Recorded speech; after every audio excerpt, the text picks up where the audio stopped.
Good evening and welcome to the Canton Planning Commission for the 5th of October, 2020. Please join me in saying the Pledge of Allegiance. I pledge allegiance to the flag of the United States of America and to the republic for which it stands, one nation, under God, indivisible, with liberty and justice for all. Commissioner Engel, would you call the roll, please? Sure. Commissioner Acharya? Yes. Commissioner Graham Hudak? Good evening. Commissioner Oken? Here. Commissioner Engel here. Commissioner Green? Here. And looks like Ms. Perkins and Zuber are not with us this evening. Okay, and we have our community planner, Patrick Sloan. And I might want to add that this is the final meeting tonight of one of our commissioners, Anne Marie Graham Hudak. Regardless of the outcome of the election, Anne Marie will no longer be eligible to be on the panel. And we're going to miss you, and we hope that you've enjoyed what we've done for Canton. I don't know if you want to say anything for that. Oh, thank you, Greg. Yes, thank you very much. I've enjoyed being with everyone, and I will watch you late at night and text to you if you're still doing this via Zoom. But it's been great working with everyone. It's been a good time changing what we can about Canton in the last 4 years, so I really appreciate the ability and honor to do that. Thank you. Okay, thank you very much. We last met on September 14th, and we have subsequent minutes for that. Do I hear a motion to accept those minutes, to approve them? So moved. Support.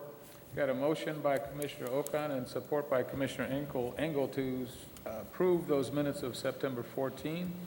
Voice vote, all in favor say aye. Aye. Any opposed? All right, now we have an agenda of 2 items tonight.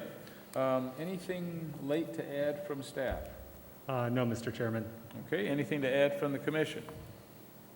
Seeing none, hearing none. Do I hear a motion to accept tonight's agenda? So moved. Support. Got a motion by Commissioner Okon and support by Commissioner Engel. All in favor say aye. Aye. Any opposed? All right, moving right along. Our first agenda item of the night is a future land use for metro opportunities, where we're considering the property which is located north of Michigan Avenue between Denton Road and Beck Road. Patrick, could you fill us more in on that project? Yes, thank you. In this application, the applicant proposes to amend the future land use map of the comprehensive plan by reclassifying 6 parcels located north of Michigan Avenue and east of Denton Road from medium low-density residential, which is up to 3 units per acre, to a mixed-use classification. In the original application that we reviewed last month, the applicant previously proposed reclassifying those 6 parcels to light industrial. However, at the request of the Planning Commission during its meeting on September 14th of 2020, the applicant revised the application to propose a mixed-use future land use classification instead. Additionally, the applicant has revised the future land use map amendment application to propose mixed use only on the east 896 feet of parcel 71-127-99 -009-000, so as to restrict non-residential access to Denton Road. An application has also been submitted to rezone the 6 subject parcels to LIR, Light Industrial Research, although we have not yet scheduled a public hearing for that rezoning application. At the previous Planning Commission meeting on September 14th, the Planning Commission reviewed the application and accepted the request to prepare an amendment to the comprehensive plan future land use map to reclassify the 6 subject parcels from medium low-density residential to light industrial or mixed use, and to mail notice of the township's intent to amend its comprehensive plan to surrounding municipalities and other agencies as required by the Michigan Planning Enabling Act. The notices have since been mailed. With the change in the application to a proposed mixed use, we've reviewed the policies of the comprehensive plan, and we find that the mixed use is supported by the master plan policies in this area, specifically in Objective 1.5 and Policy 1.52, which states that all other areas along Michigan Avenue that are not specifically mentioned in this subsection that are designated mixed use shall allow for the consideration of light industrial research, LIR, on the north side of Michigan Avenue. And also in the master plan, with the proximity of existing mixed-use future land use classes, on the existing future land use plan that's up on the screen here, south of Michigan Avenue, just southeast of the subject site in that pink triangular area, that's classified as mixed use on the comprehensive plan. Therefore, there is a nearby and adjacent mixed use classification, so it would not be an isolated area if it were to be reclassified as mixed use. Therefore, based on the criteria and the policies for Michigan Avenue, the future land use map amendment application to reclassify the subject parcels from medium low density residential to mixed use is supported by the comprehensive plan. Our recommendation is to submit to the Township Board of Trustees the application to prepare an amendment to the comprehensive plan to reclassify the 6 subject parcels, including the 896 eastern feet of parcel 009, from medium low density residential to mixed use for the reasons stated in our analysis, and to recommend that the Township Board distribute the proposed amendment for review to surrounding municipalities and other agencies required by the Michigan Planning Enabling Act. That concludes our report, and I'll be happy to take any questions. Thank you, Patrick. And do we have a project sponsor available to add to that? Ratner from 380 North Old Woodward in Birmingham. I represent the applicant. Nothing to add, but I'm here to answer questions if you have them. Welcome, thank you. Thank you. Greg, can I ask a quick question? Are Sure. you getting an echo? Can you hear okay? I can hear okay. Okay. Yeah. I'm getting a double. Getting Yeah. it. Are Well, you, Greg's got his own speaker. you might, yeah, you might be, maybe this is too loud for you. Maybe you're hearing my speaker? I don't know. Okay. It doesn't echo. You can hear it. Is it echoing for you too, Acharya? Yeah, there's a slight echo, yeah. How about you, Alan? No? I'm good. Maybe it's just that side of the room. Okay. I don't know. Yeah, no, If I it's can't fine. hear. That's fine. I'll ask if I have a question. I Okay. can't hear. All right. Thanks. Move to open a public hearing? We have a public hearing? No, this is not a Oh, public this hearing. is up, okay. But No I am public going to just go around the commission and find out if there's any thoughts or questions for either the project sponsor or for Patrick. I'm fine with the proposal. You fine with it? Okay. Go ahead, if you have, do you have any questions? Yeah, can I just ask what you're looking at building there? It's going to be a warehouse and distribution center, and we will come forward with a conceptual site plan fairly soon. They're working on the last details right now. What are the dates that you're looking to do that? I'm sorry, I didn't hear that. When do you think you'll be able to bring it forward in the next couple months? Yes. Okay. All right. Thank you. Patrick, could you pull that one shot up of the different colors? I don't know which screen, if it's earlier or later in the order, but it's the one that's got the basic zoning colors. Okay. I don't have the bookmarks here, so. I'll have Right, to- yeah, that one. The, on the subject site, okay, so can you explain again that there's a stipulation for that little piece that sticks out and goes towards Denton Road, and how that's protecting from becoming a drive-through for trucks? Sure. I'm going to zoom in on the subject peninsula here.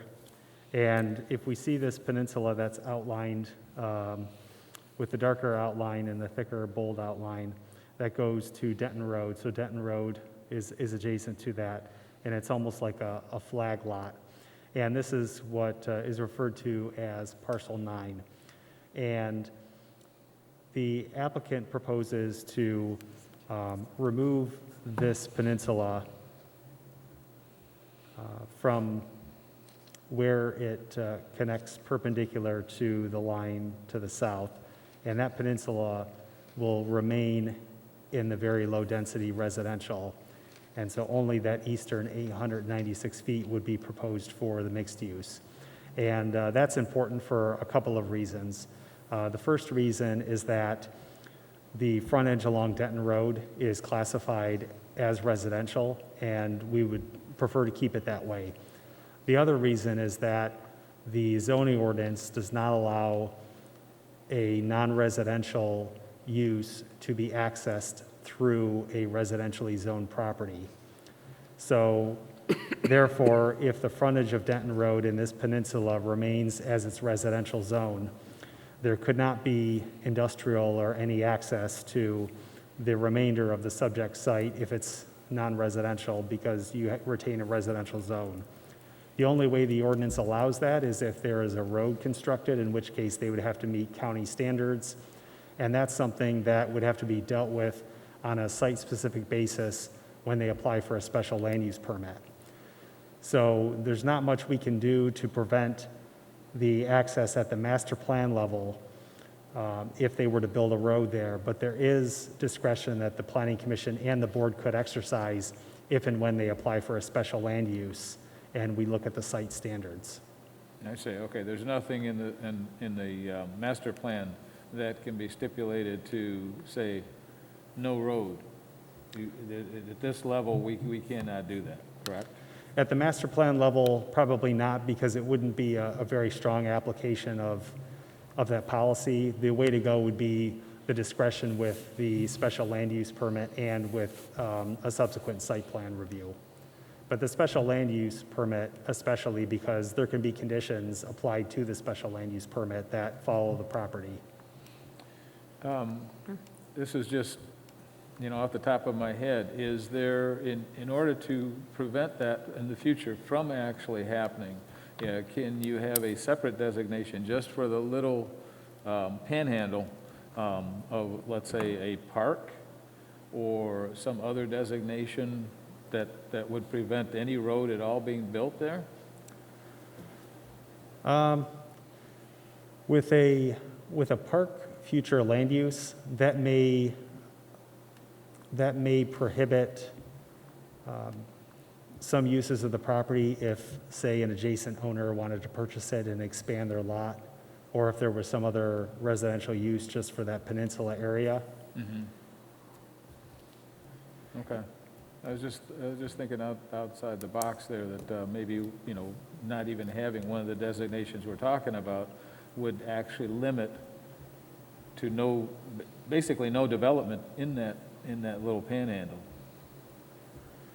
Yeah, I think if the applicants proceed with their rezoning and their special land use application for a warehouse and distribution center, at the special land use, we may want to include something on the plan that states that there is no access through Denton, and then have that carry forward with the site plan, because that way the plan itself and the actions of the Planning Commission and the Township Board are enforceable. Whereas the master plan is not really that enforceable if it has a policy in there, because the policy really doesn't have the effect of law unless it's in an ordinance or a motion in a condition of approval. Okay. All right. That's all that I had on that. Can I ask one more if you're done? Yes, go ahead. There's a lot of trees on that site. What would happen with the trees then? Are we asking to put into the tree fund? We haven't yet seen a site plan from the applicants in terms of what they propose in terms of what kind of tree preservation that they'll have. And also, part of their site plan is they'll have to do a tree inventory. So they'll have to look at not just the trees that are on the site, but also their size and their species. If they are an undesirable species like cottonwood or box elder, then those types of species can be cut without mitigation. So once they do that tree survey, we'll take a closer look at that and see what the impact is on the high-quality trees that are on the site. Okay, so could you explain to me why the cottonwoods would be a lower class then, classification? Sure. The tree preservation standards in the zoning ordinance any tree that's over 6 inches is a protected tree, and there's 3 species that are exempt, box elder, cottonwood, and ash. And those were 3 species that were identified when the ordinance was written in terms of species that were undesirable based on their character and some of the invasive nature and the quality of the tree, that if someone were to cut them down, it's not a tree that the township would want replaced or doesn't value. There are a lot of other undesirable species that are out there, but they're not covered by the ordinance because they're not written in there like those other 3 species are. So that was something that was determined probably at least a couple of decades ago when they were writing the ordinance and wanted to exempt certain species. Yeah, that's interesting. I know that right now they're trying to push things like that to change because even though they might be a cottonwood, they still have the greenery and they absorb carbon dioxide, which helps the air. So that's something we have to encourage to change later. Thank you. Okay, and to that point, there are a lot of communities that have tree ordinances. Some exempt even more species than Canton, and some don't exempt any. So a lot of the tree ordinances that are out there, they kind of run the gamut in terms of either exempting several species or not exempting that many. Okay, I'm sorry. Could you just, I had a hard time hearing with the echo. Oh, sure. There are some tree ordinances that don't have many exemptions. So like what you said about a cottonwood, some ordinances may regulate a cottonwood and regardless of the type of species will require mitigation. And some ordinances, they have several more exempt species. So it is a local decision that the township can make in terms of which species to exempt and which ones not to. All right, thank you. Acharya? Yeah. So one of the questions that I had was about the setback, the 100-foot setback that's required for L1R. Are we meeting those guidelines for the 100-foot setback? And because there's a residential on the north and the west side, so that's one of my concerns.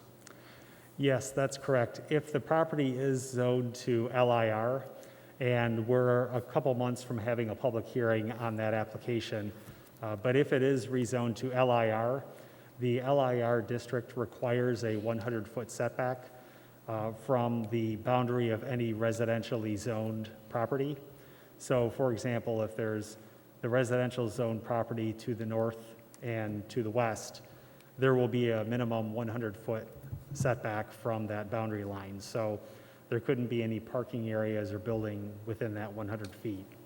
So there's a minimum of 50 foot for a landscape setback. So essentially, they'll have their 50-foot required landscape setback plus another 50 feet of green space to separate the use from the adjacent residential property. Okay, thank you. Would that automatically call for a wall to be built between the LIR and the residential? Not necessarily, but most likely a berm and a landscaped berm. Okay. Okay. Because I noticed that, you know, if it does become LIR, obviously to the east, it's not a problem because that's LIR. But to the north, both in that very high area up there, that's abutting residential as well. But I'm not sure that we want to have a big walled-in fortress in Canton. And that's what that would end up being if it's got residential all around it and it's LIR in this area. We're going to end up with a big old wall that's going on. I don't think that's a great thing to have. No, a wall is sometimes for heavy industrial uses. Sometimes a wall is there because it's a hard barrier, Right. and it's 100% opaque. Whereas a landscape berm, at some point it may be mostly opaque, and if it's on a berm, it's heavily landscaped. In some cases, if it's given time to grow, it'll be even higher than a wall would A wall would otherwise be, be, right. and it looks nicer. Yeah, okay. Anyone else? No? Do I hear a motion? Yes, Mr. Chairman.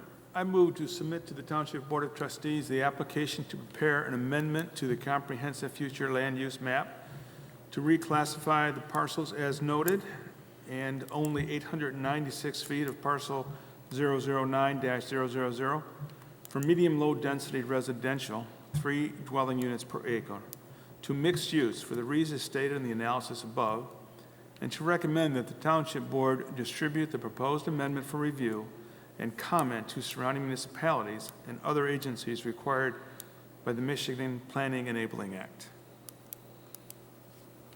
Support. All right, we have a motion on the floor by Commissioner Engel and support by Commissioner Okon. Any further discussion on this motion? Hearing none, seeing none. Commissioner Engel, would you call the vote on this, please? Commissioner Acharya, Yes. Commissioner Graham Hudak, Yes. Commissioner Okon, Yes. Commissioner Engel, yes, and Chairman Green. That's a yes. So that goes through, and their next step is what? The next step will be to go to the Township Board of Trustees, and the Township Board will decide whether to distribute the proposed application to surrounding communities for review and comment. If the board does, then the application will most likely be back with the Planning Commission in December for final action. Okey-doke. Very good. Well, thank you, everyone, and thank you, Mr. Ratner. Thank you very much for your time.